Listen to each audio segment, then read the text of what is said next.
Olá a todos. Nós vamos dar início às nossas videoaulas, tá? Que eu vou fazer para poder a gente trabalhar a unidade, né? Que nós iremos trabalhar nesse período que as aulas estão suspensas, tá?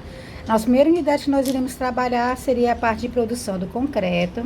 Essas videoaulas eu vou estar colocando o link na ferramenta Aulas no Unifor Online, que vocês encontram na disciplina, né, de vocês, no caso aqui a nossa disciplina de materiais de construção civil 2, e eu vou colocar o link do YouTube, que vocês podem acessar o meu canal, para poder acompanhar essas videoaulas, junto com, para que vão ser explicativas dos slides que estão já postados no Unifor Online, dessa nota de aula de produção de concreto, né? Então, o concreto, ele é a mistura mais importante ou o material mais importante utilizado na indústria da construção civil, tá? Como eu já falei na nossa primeira unidade, nossa unidade introdutória, no nosso início de semestre, o concreto, ele é o material, o segundo material mais consumido no mundo, e ele só perde para o consumo de água, né? E para dados, aqueles dados que eu falei para 2013,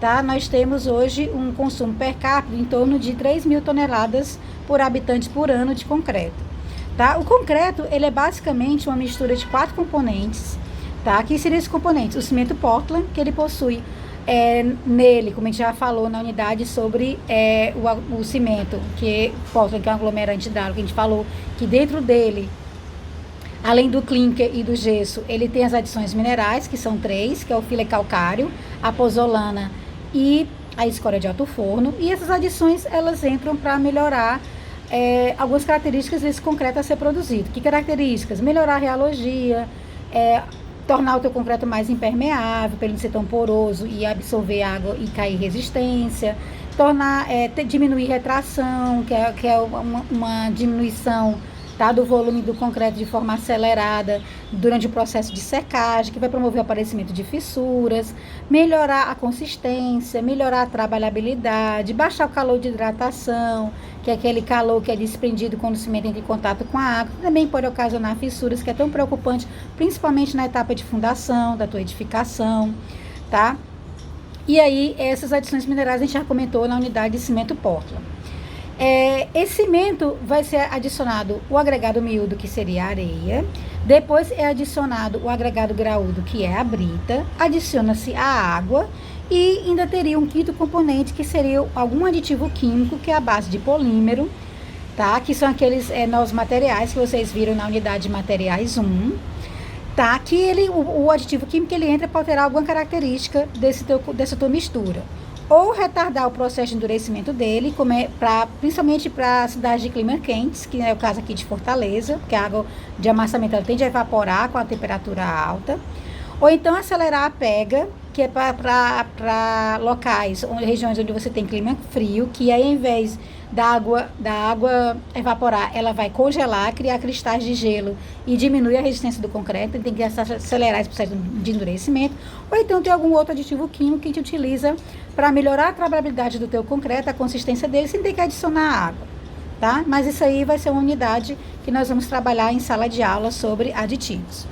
Então, esse concreto, para ele garantir que a tua estrutura, né, feita com essa mistura, ela tem uma boa qualidade e que consiga desenvolver a resistência do projeto estrutural especificada, seja 20, 25, 30, 40, 80, 100, 140 MPa, que é no caso de base de torres eólicas, nós temos que garantir que o processo de fabricação dele seja feito de forma adequada. E esse processo de fabricação, ele tem que ser acompanhado por nós que somos engenheiros, tá? Esse processo de fabricação, que nós chamamos de produção do concreto, ele envolve 5 etapas básicas. A primeira etapa, que seria a etapa da mistura em si. Depois ela vem a etapa do transporte, seguida a etapa do lançamento.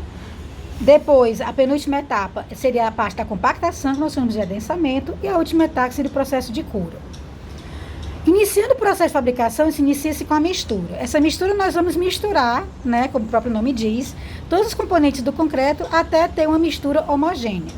Essa mistura pode ser feita de forma manual, que é uma mistura muito arcaica, artesanal, que ela é só feita para pequenos volumes, né? Hoje você quase não utiliza. Nós só vemos essa fabricação manual basicamente em algumas cidades do interior aqui do estado, né? E é uma mistura como é feita com uma argamassa manual. Você mistura, coloca areia em cima de uma superfície, do estrado, uma superfície horizontal plana.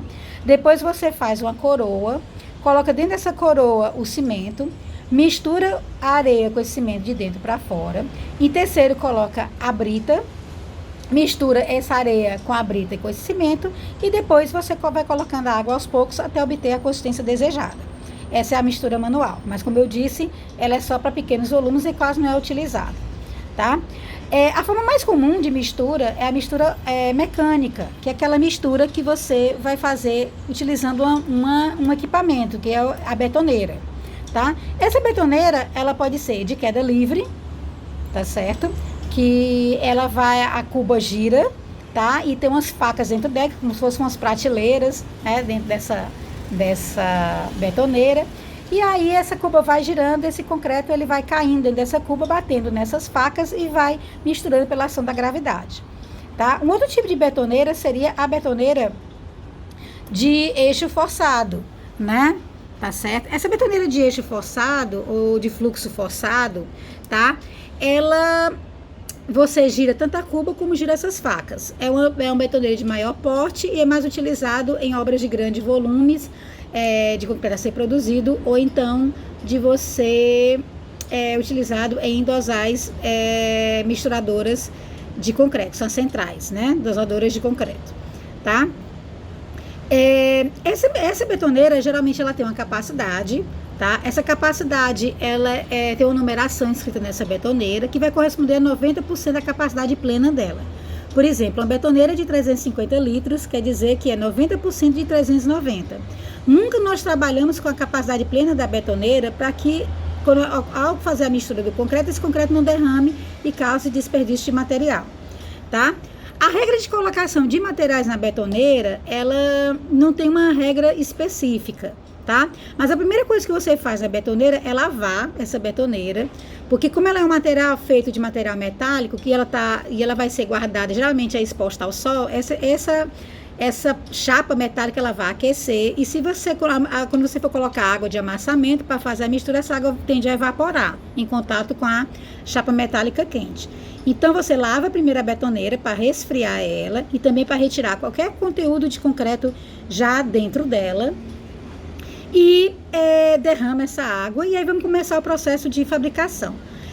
Como eu falei, não existe uma regra para você colocar. A única regra que tem no processo de colocação de materiais é nunca o cimento Portland em primeiro lugar. Porque o cimento, como a gente já falou, é um aglomerante hidráulico, que ele em contato com a umidade, ele vai começar o seu processo de endurecimento. Então, como a betoneira vai estar úmida, nunca o cimento em primeiro lugar. Então, no laboratório, qual é a ordem que a gente segue, né? No nosso ensaio que nós vamos fazer, do traço do concreto. Coloca-se a brita, depois nós vamos colocar metade da água, depois coloca-se todo o cimento, toda a areia e o restante da metade da água e bate por 3 minutos para obedecer aquele tempo recomendado pela norma, tá?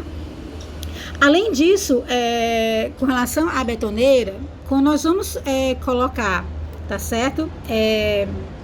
Ela tem uma velocidade de rotação, que são as rotações por minuto, ela varia de acordo com o diâmetro, tá, do tambor. Existem 3 formulações de acordo com a norma, sendo que o mais comum é 20 raiz desse diâmetro. E existe também um tempo mínimo recomendado pela norma para fazer essa mistura, mas que geralmente é entre 3 a 5 minutos, mas sendo mais criterioso, a norma também adota 3 expressões, tá, para esse tempo mínimo, tá certo? E geralmente o mais utilizado é 120 raiz do diâmetro, esse diâmetro dado em metros, tá? Então esse é o número de rotações e o tempo mínimo de agitação, tá certo? A segunda etapa seria com relação ao transporte desse concreto. O transporte é para permitir que esse concreto ele chegue no local a ser lançado de uma forma rápida, né? Mas tomar o cuidado, tendo o cuidado de manter essa mistura homogênea, tá? A gente não pode demorar muito para transportar esse concreto, porque o concreto ele tem um tempo a utilização, como que é o tempo de pega dele, que seria geralmente o tempo de pega do cimento, que são 2 horas, que nós já comentamos em sala de aula. O transporte ele pode se dar de 4 maneiras. A primeira maneira, que é a maneira mais simples, é você transportar esse concreto em carrinho de mão. Né? O carrinho de mão ele pode ser com uma roda, com a capacidade de 50 litros, ou pode ser com 2 rodas, que é chamada de jirica, com capacidade de 160 litros. Esse pneu desse carrinho de mão, ele tem que ser feito de borracha, né, da mesma forma que pneu de carro, para evitar que esse concreto trepide e que a mistura não seja mais homogênea, tá? O segundo tipo de transporte que vai ocorrer, né, desse concreto é o transporte dito transporte vertical. O transporte vertical ele pode se dar de 2 formas. Ou você utilizar os guinchos, que são os elevadores de carga, né, conhecidos como cremalheiras, né, utilizados em edificações verticais, tanto comerciais como multifamiliar, tá?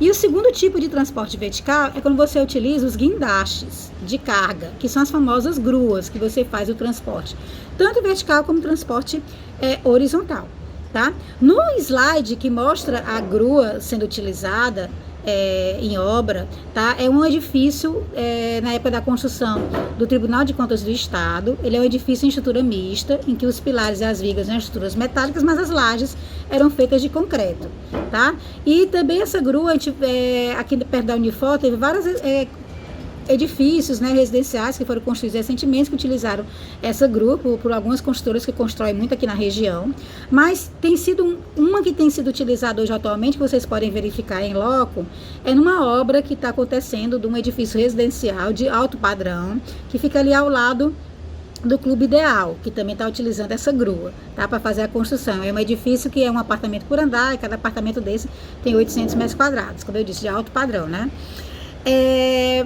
E aí, essa grua, ela faz esse transporte vertical também. A grua tem que tomar cuidado para você utilizar ela só no momento necessário da obra, porque ele é um equipamento, geralmente, que as construtoras não compram, elas alugam, e é um aluguel bastante caro. Então, tem que ser utilizado de forma eficiente, tá? Para não onerar, né, o orçamento da obra, tá? O terceiro tipo de transporte, além do transporte horizontal e vertical que já comentamos, seria o transporte através de bombas, né, que é o famoso concreto bombeado. As bombas podem ser 2, a bomba estacionária ou então a bomba-lança.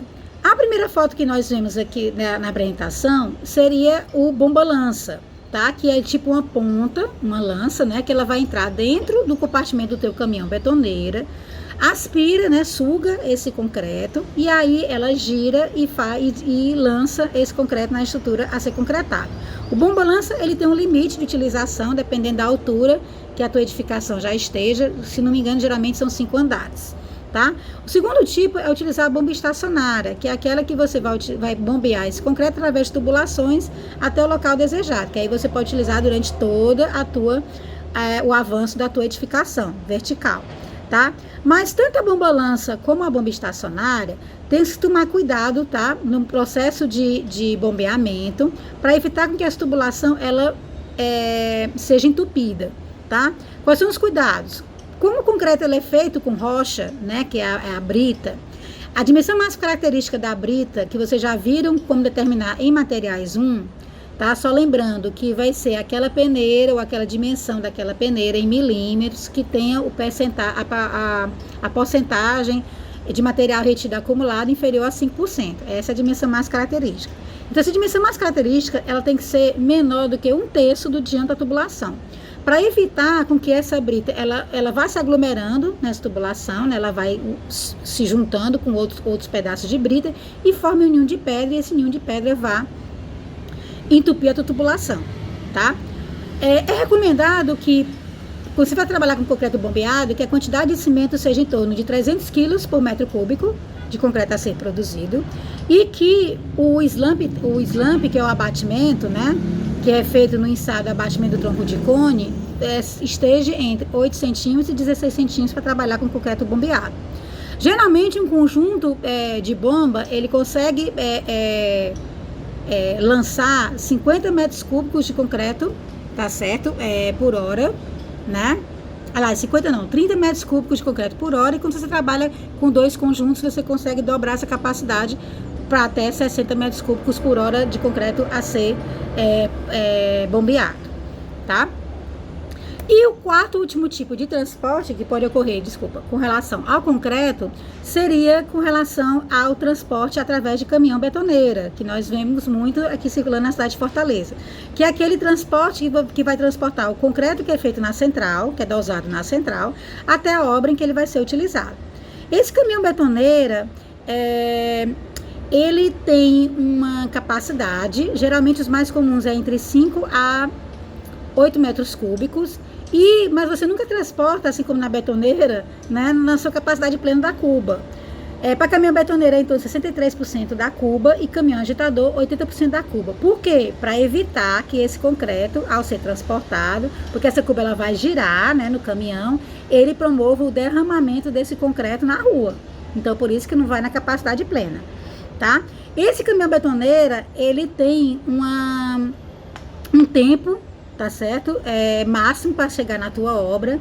As normas americanas que seguem a Sociedade Americana de Testes de Materiais, que é a STM, recomenda que esse caminhão chegue na tua obra com até 1h30, né? Mas a norma brasileira é um pouquinho mais condescendente, tá certo? São 3 normas, como eu falei. É a ABNT 12655 para produção de concreto, a ABNT NBR 6118, que é para projeto de estruturas de concreto, e a ABNT NBR 7212, que é para concreto dosado em central, tá? Então, essas normas, elas recomendam que o concreto chegue na tua obra no máximo entre 2h30, tá? Ou então 3 horas.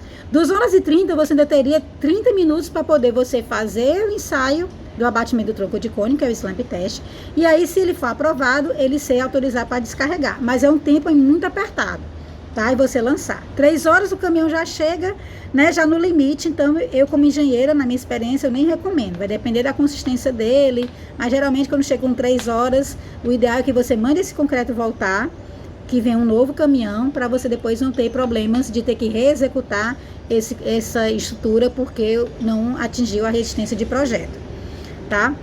Então, esse é o quarto tipo de transporte.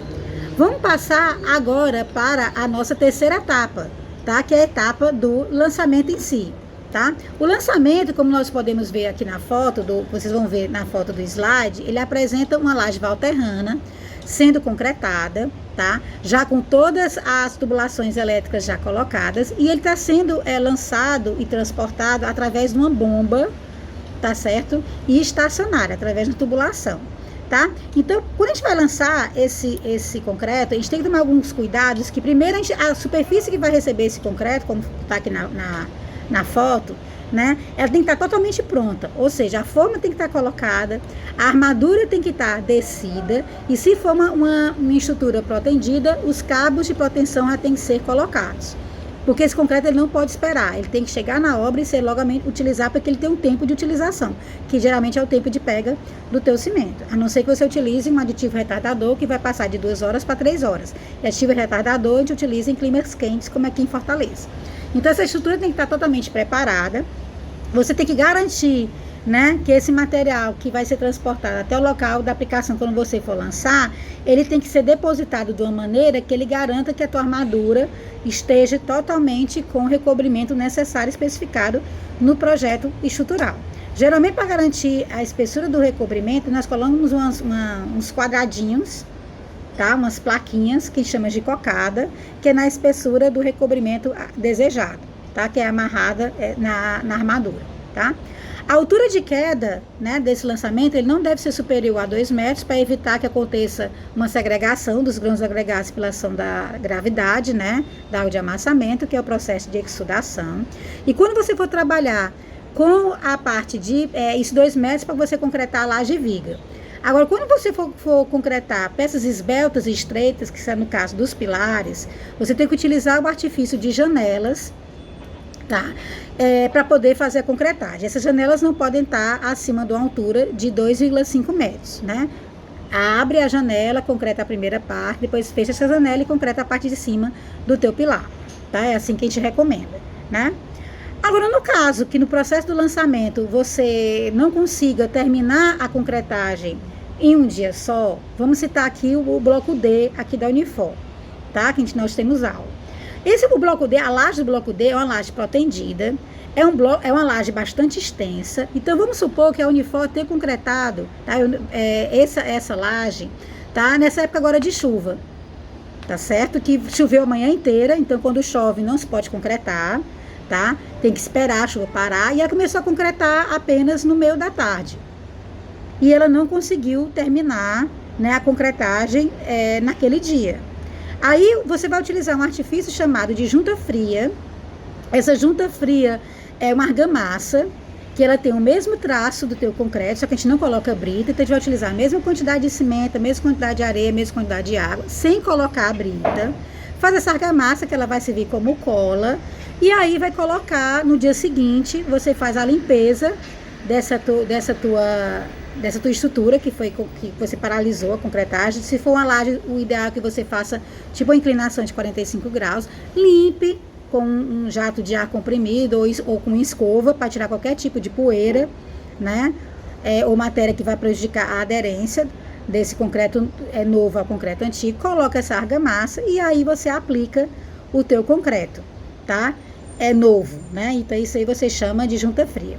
Essa junta fria, o ideal é que ela tenha uma espessura de 1 a 2 centímetros para garantir essa completa aderência, tá certo?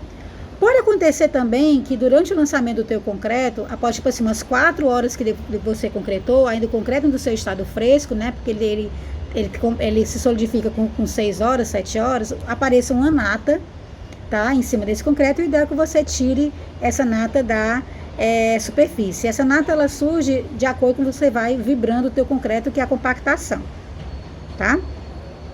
A quarta etapa e penúltima etapa do concreto seria a parte do concreto, da compactação do teu concreto, né, que a gente chama de adensamento. Essa compactação seria para o quê? Para promover a saída do ar, tá certo? Do teu concreto, facilitar o arranjo dos agregados, né? O arranjo interno dos teus agregados, e melhorar o contato do concreto com as formas e com as ferragens, tá? Esse adensamento, que você vai vibrar o concreto, ele pode ser de forma manual, que é o adensamento que nós fazemos quando nós fazemos o slump test, tá? Que o slump test é o batimento tronco de cone, que é aquele que você coloca, tem uma placa metálica, tem um tronco de cone metálico, né? E você vai colocar esse concreto em 3 camadas e vai compactar com uma haste, tá? Dando 25 golpes na primeira camada, 25 golpes na segunda e 25 golpes na terceira. Na primeira camada, tomando cuidado para a haste não tocar a base metálica. Na segunda camada, tomar cuidado para a haste não entrar na primeira camada. E compactar a terceira camada, que a haste não penetre na segunda e na terceira camada, para não vibrar demais, tá? Esse mesmo procedimento de adensamento manual, ele é utilizado para fazer a moldagem dos corpos de prova, tá? Se você utilizar um corpo de prova de 15 por 30, independente do abatimento, você vai fazer 3 camadas, 25 golpes, da mesma forma que você faz no slump test. Agora, se você utiliza um corpo de prova de 10 por 20, né, 10 centímetros de diâmetro por 20 centímetros de altura, que sempre a altura é 2 vezes o diâmetro, você vai moldar esse corpo de prova. Se o slump for até 16 centímetros, 2 camadas de 12 golpes, e se for acima de 16, é uma camada de 12 golpes. Então, esse é o adensamento manual. O adensamento mais comum, né, é o adensamento mecânico, tá certo? Que é que você vai utilizar um equipamento para fazer esse adensamento. Se for feito em laboratório, é a mesa vibratória, como você pode ver na foto do slide, que é uma mesa, tipo uma mesa de ping-pong, né, com umas molas nas extremidades. Ou então, o mais comum em obra é você utilizar o vibrador de agulhas vibrantes, né, que é esse que tem essa bomba, né, aí tem uma mangueira de borracha, e na ponta você tem essa agulha metal. Essa agulha, ela vai girar, tá certo? E essa agulha, que é essa agulha de vibração, ela tem um raio de ação que vai depender de acordo com o diâmetro. Por exemplo, se o diâmetro dela for entre 35 e 50 milímetros, o raio de ação dessa ponta é de 25 centímetros, e esse raio de ação, ele serve para lhe nortear qual é a distância que você vai colocar no teu concreto quando for adensar.